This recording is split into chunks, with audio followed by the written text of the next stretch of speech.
Thank you so much, Elizabeth, for also an insightful paper, and I think one that speaks well to Richard's intervention too. The floor is now open for questions, comments, feedback. تفضلوا.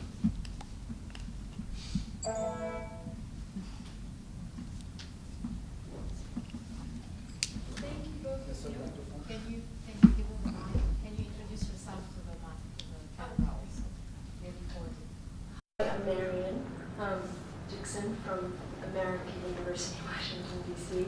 So I actually have two questions, well, one for each of you. Richard. I wanted to know if you could comment on the significance of 1881 as a moment in India for the census, given that there was massive famine and starvation and death, and how the Raj was justifying or explaining, and how that moment in which the colonial state was trying to explain how it responded to the death and starvation, if that influenced the way in which the census was carried out. If that question's clear.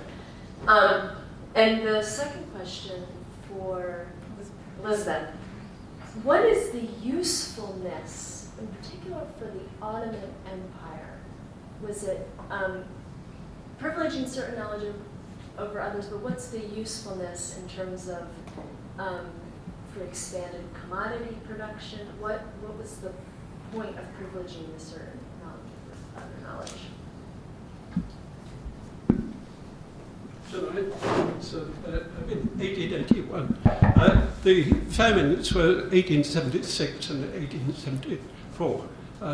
The commission was established in 1878 or something, and it reported in 1880. So the famine had been over.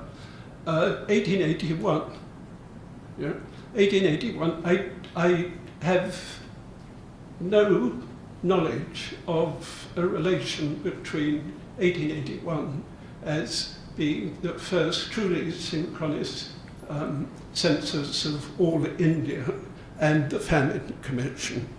There'd already been an all India census in 1871, and it's really 1871 that you have to look at the categories and the forms that were devised then, because they fed into 1881. That's a slightly different thing, but the 1880s are important for as far as land revenue administration are concerned in the Punjab, particularly because you have from this moment, after the commission, the Famine Commission report, you have this creation of village account books, as it were, notebooks, which get abstracted up. And I didn't go into that, but I mean, that is obviously important for the dissemination of the use of statistics in the British Empire afterwards. They still exist. I mean, if you Google Himachal Pradesh, then you, with Lal Kitab or village account books, you will see a list of, I think it's 22 criticisms of the whole process of this kind of abstraction that comes from the village revenue official. In fact, yeah, does that answer?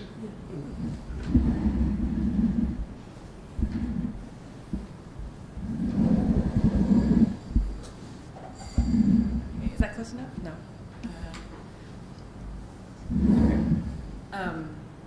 That is a great question, and I wish I had, I can only speculate really for a lot of it because I haven't been able to find sort of more details on the, how it was consumed other than, how these statistics were consumed, other than sort of being used to sort of bolster this notion of agriculture being this very sort of calculable, scientifically measured form of production alongside industry. Because you really get the sense coming out of, there's all these publications that are being put together by sort of these networks of technocrats across the empire that are about agriculture, and they're always complaining about how industry gets all the attention and all the money and sort of all the focus, and that agriculture needs more of that. And so these statistics are sort of a way to justify that and show just sort of how important it is. But I mean, yeah, in terms of sort of increasing production or thinking about industrially, like how agricultural production could feed into industry, those could have certainly been aspects of how they used them, but I just haven't found a lot of specific details from them about how they're using them sort of beyond this sort of question of making agriculture this very sort of compiled, easily bounded thing that they can sort of represent in all these numbers. So, yeah.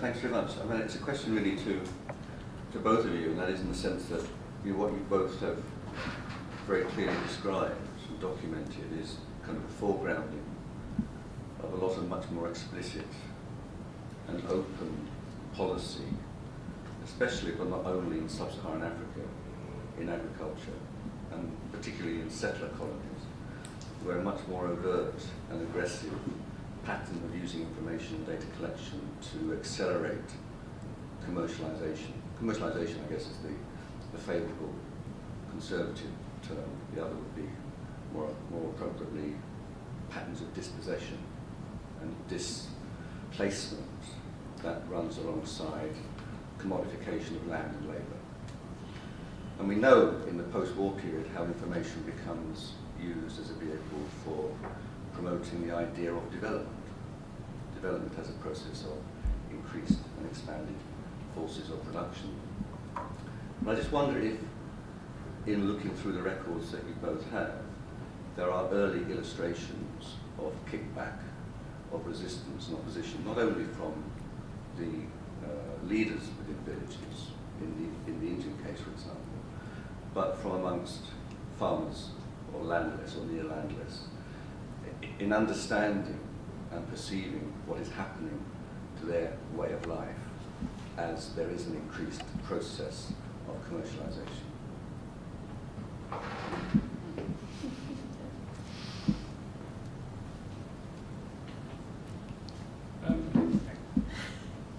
The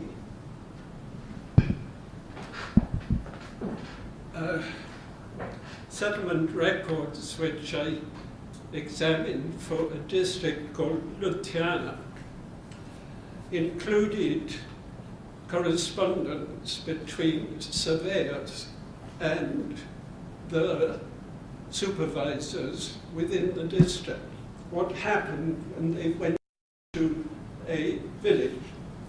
And I particularly remember one village whose name is Matewara on the river Sutlej, where the Amins, or surveyors, said that the farmers had picked them up by the ears and they objected to this.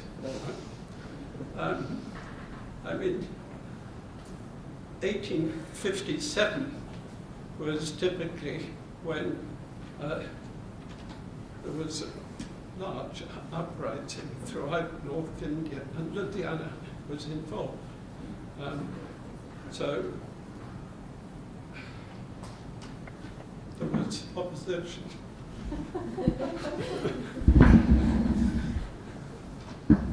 like development and that kind of stuff. I mean, that was not part of the discourse. So that.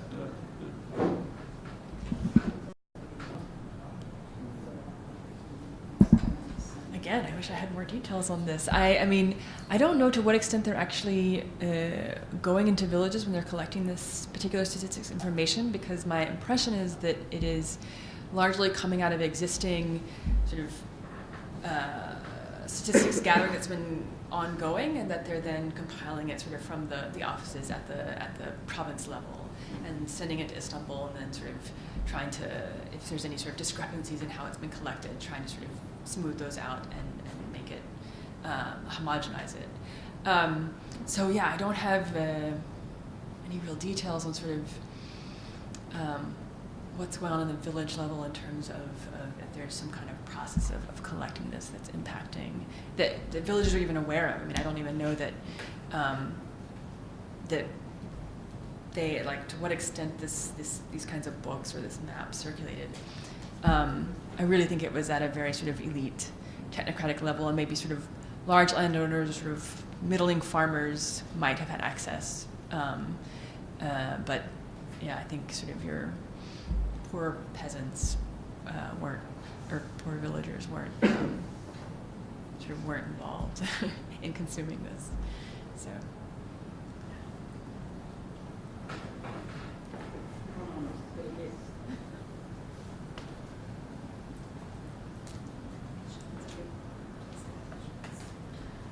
Vicky Saumarez from the Gender Development Research and Studies Center at Saumarez University, Yemen.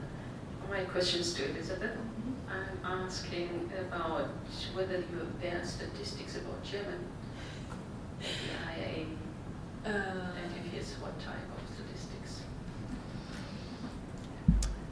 So, for the Ottoman period, actually, it's expressly said in the statistics compilations that Yemen is not included. Yemen and the Hejaz are considered sort of a different category. And so when they talk about, when they talk about Ottoman Asia, they're not including Yemen and the Hejaz in those statistics. So, and then in terms of later collection in the IAA, I haven't looked into that aspect of things as much. I mean, I've really focused on the Ottoman period. Okay. So, but I can check and get back to you. So, yeah.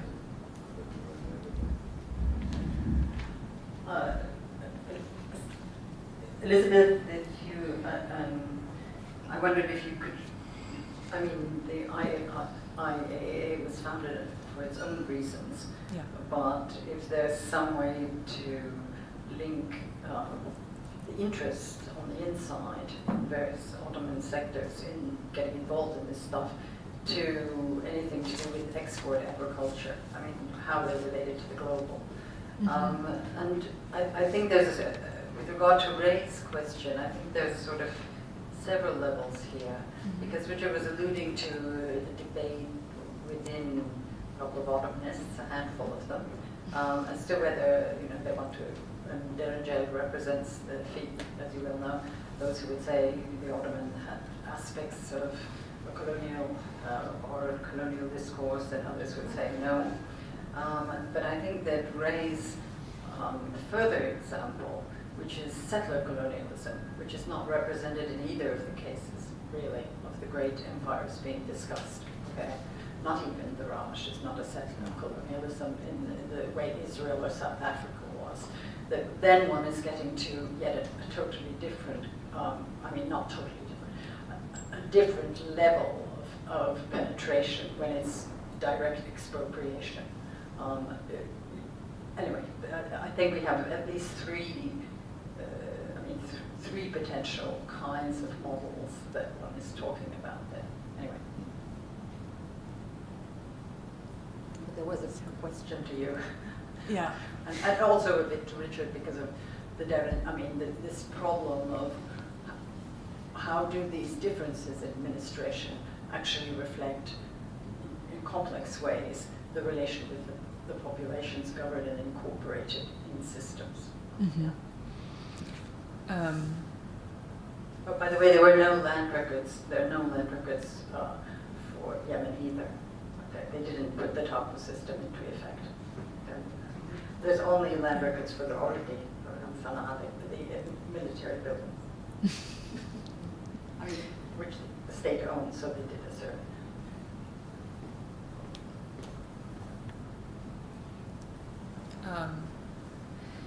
So, yeah, this point you bring up of linking the IAA to sort of I'm interested in expanding export agriculture. I would love to be able to find these links. I just haven't run across sort of these particular discussions yet. So I'm going to keep looking and try and get a better sense of what exactly they hope to get out of this participation. I mean, there's kind of there's sort of this interesting sort of ambivalence in a way towards participating in it. It's like they want to be a part of this scene. They want to be engaged with this sort of international community and show that they're part of this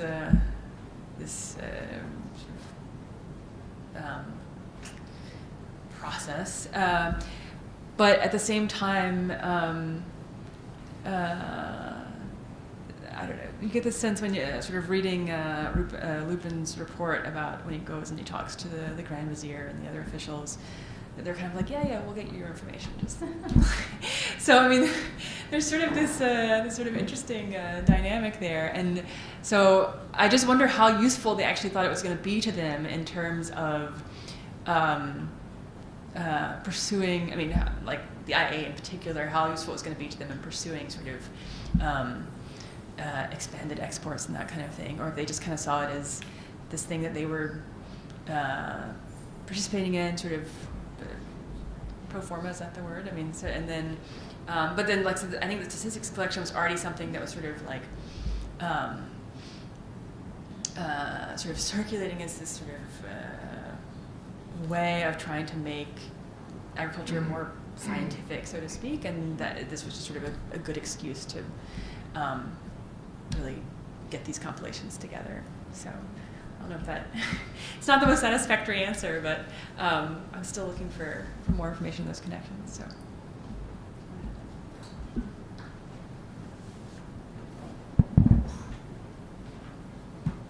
I'm not sure if I can answer honestly, because it's a huge.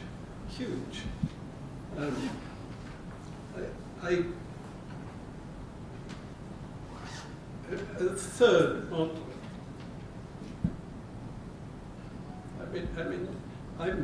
I was and am really talking of the grounding that was created. I mean, all sorts of things happened after the 1860s, 1880s, and so on.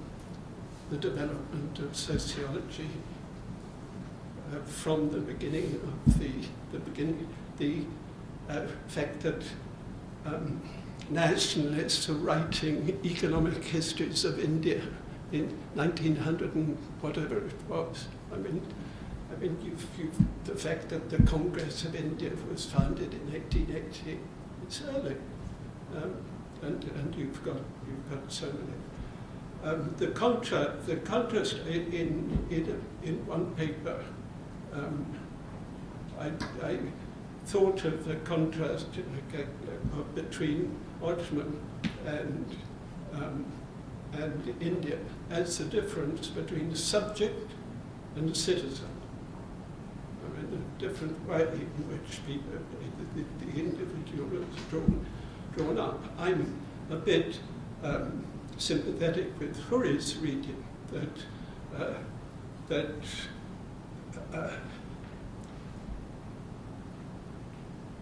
the outsider gaze didn't exist because people were brought upwards, and somebody was an Ottoman citizen. But I don't know whether that kind of answers me.